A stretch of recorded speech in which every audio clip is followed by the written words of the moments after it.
30 აპრილიდან Google ზღუდავს შეფასებებს ზოგად საგანმანათლებლო დაწესებულებებში.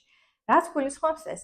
როგორც იცით, ძალიან ბევრი ადამიანი, როდესაც ის რესტორანში წავა, ან სასტუმროში დაისვენებს, თუ ნებისმიერ დაწესებულებაში რაღაც გამოცდილებას დააგროვებს, ანუ მოინახულებს, ან შეიძენს ნივთებს, ტოვებს შეფასებებს, ხო? ეგრეთ წოდებულ reviews. და ამის მიხედვით დანარჩენებს შეუძლიათ გაიგონ, თუ რამდენად სარწმუნო არის, რამდენად სანდო არის ესა თუ ის დაწესებულება. Google-მა გადაწყვიტა, რომ აქამდე თუ საგანმანათლებლო დაწესებულებების შეფასება იყო შესაძლებელი, ზოგად საგანმანათლებლო, ანუ სკოლის მოსწავლეებისთვის, არაფორმალური განათლების ცენტრებისთვის შეზღუდოს, იმიტომ რომ ხშირ შემთხვევაში არასარწმუნო, არასანდო, ეგრეთ წოდებული fake შეფასებები კეთდება.